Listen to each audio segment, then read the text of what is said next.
Whenever I need some answers, God, I turn to you. You are my help when I need wisdom. You always see me through. To know that you're chasing after me, it makes me wanna run to where you are. God, you make this journey worth it. I give you all my heart. When I don't know what to do, you help me figure it out. God, I run to you. When I need a solution, I have no doubt that I will run to you. I run to you. I run to you. I run to you. I run to you. Wherever there is freedom, I know that's where you'll be. You make me wanna do what's right and be the best version of me. To know that you're chasing after me, it makes me wanna run to where you are. God, you make this journey worth it. I give you all my heart. When I don't know what to do, you help me figure it out. God, I run to you. When I need a solution, I have no doubt that I will run to you. I run to you. I run to you. I run to you. I run to you. I don't wanna stop. I don't wanna stop living for you. For you. I don't wanna stop. I don't wanna stop running to you. To you, God. I don't wanna stop. I don't wanna stop living for you. For you. I don't wanna stop. I don't wanna stop running to you. To you, God. You're all I need. My source for everything. When I don't know what to do, you help me figure it out. I run to you. When I need a solution, I have no doubt that I will run to you. When I don't know what to do, you help me figure it out. God, I run to you. When I need a solution, I have no doubt that I will run to you. I run to you. I run to you. I run to you. I run to you.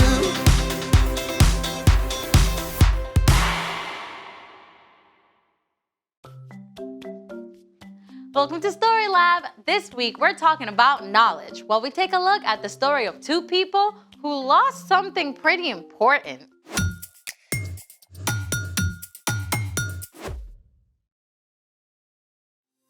Hey, I'm Amaya. And I'm Zeke. And we're talking about knowledge, which is learning something new so you can be better at whatever you do. I just learned how to do one side of a Rubik's Cube. That's awesome. Can you show us? Sure. Oh, hold on. I had it.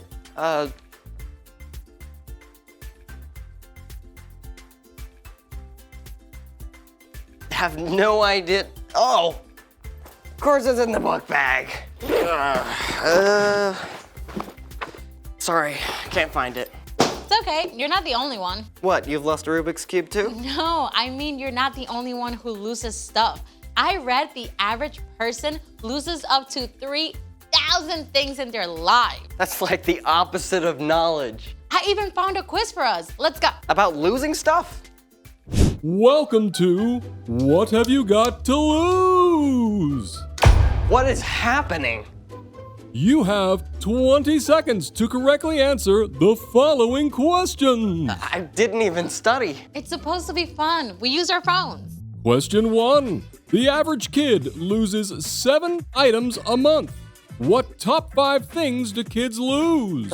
Jacket, Shoes. Remote. homework, A stuffed animal. gloves, Snacks. Oh, come on. lunchbox, backpack. I didn't even get anything right. I guess I'm just really awesome at losing stuff. Question 2.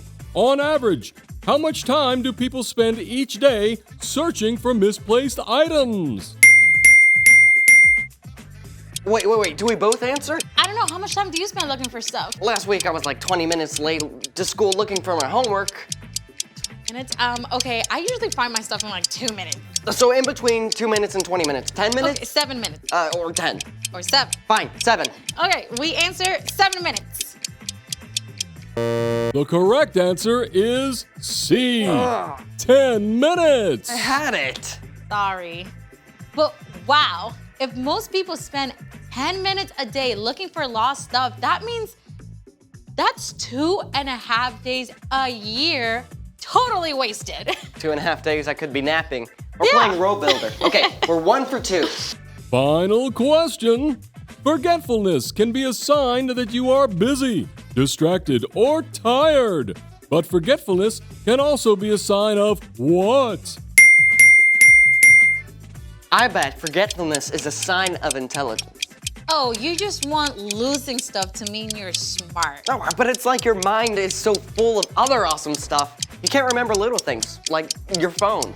I guess you could be right. Well, if losing stuff is a sign of intelligence, then I am intelligent, and you should definitely trust my answer. you know what? There's some backwards logic there, but... Time's almost up. Okay, fine. Our answer is C, intelligence.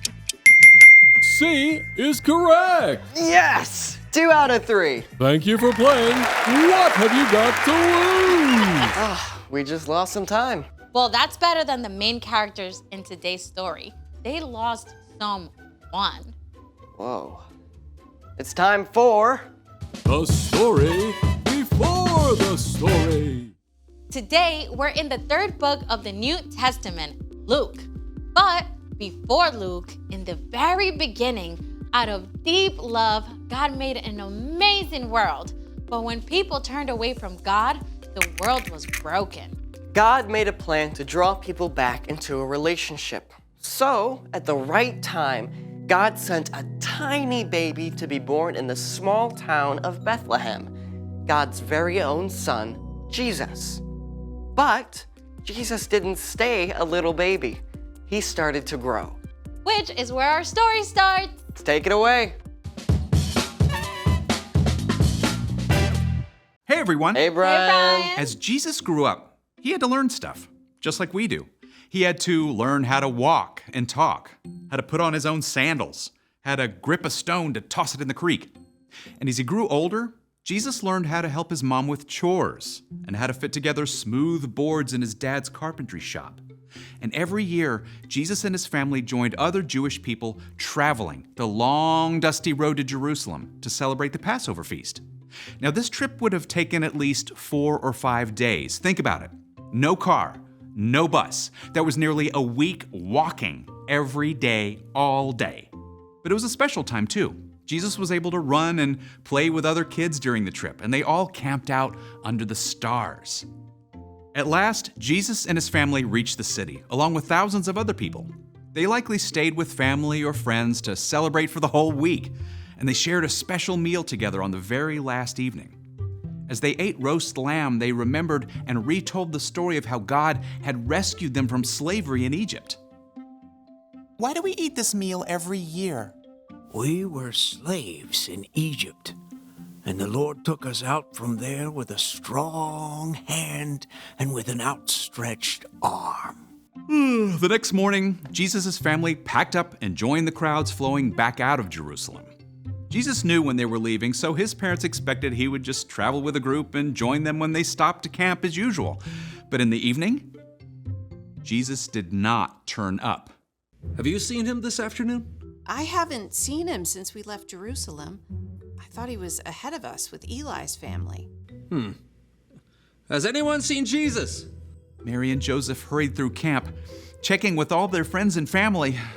A sick feeling settled in their stomachs as they began to realize, somehow, Jesus had been left behind in Jerusalem. The trip back to Jerusalem must have seemed endless.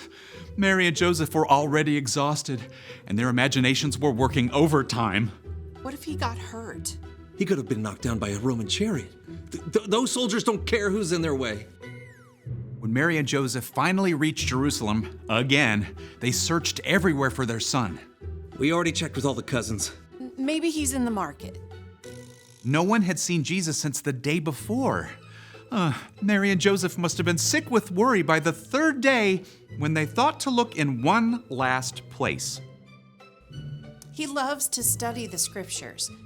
What about the school at the temple? But that's for scholars and teachers. Still, Mary and Joseph decided to look just to be certain. Sure enough, when Mary and Joseph hurried into the temple courtyard, they saw a group of teachers. Joseph, that's Jesus, right in the middle. They're actually letting him talk. Now, we don't know exactly what Jesus discussed with the teachers, but they were all amazed at how much he understood and at the wise answers he gave to their questions. As soon as Mary saw Jesus, she rushed to him. Son, why have you treated us like this? Your father and I have been worried about you. We have been looking for you everywhere. Why were you looking for me? Didn't you know I had to be in my father's house?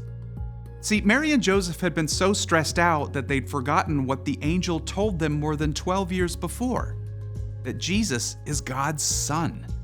It made complete sense for Jesus to be in the temple, but Mary and Joseph still didn't fully understand. Jesus returned to Nazareth with his parents.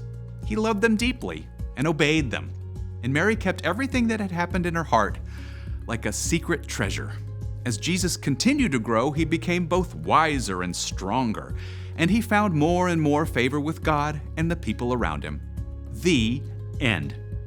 I'm pretty sure I'd be grounded for a year if I went missing for 3 days. Yeah, but Jesus did have a really legit reason to stay behind in the temple. Well, first and foremost, Jesus is God's son, right? And Jesus knew that listening to God and learning more about God was the very most important thing that he could do. Even though it was hard to understand for Joseph and Mary. So, what's our part in the story? Learning about God can seem like just one more thing to check off. But discovering God is so much more. God is the creator of the entire universe, yet God wants to have a relationship with you. When you read scripture or memorize a verse, God can speak to you through those words. You can also learn about God when you talk to people who follow God or read things they've written. You can start small. Pick one verse to read every day for a week. Or ask an adult to help you choose a devotional book, and that can help you discover so much more. And here's the awesome thing. The more you learn about God and the more you start to know God, the more you want to discover. God is so big. There's no end to what you can learn and know about him. I think you guys have the picture. See you next time. So here's the thing. Knowing God is the most important thing. Do you think God can help me find my Rubik's Cube? I think the eyes God gave you can help you find it. Where? Okay, I'll help you. Right now, you're cold. Okay. Colder. Warm. Warmer. Warmer. Hot. Burning! Oh, there it is! Thanks for joining us in the Story Lab. See you next time. Okay, so you start like this. First you're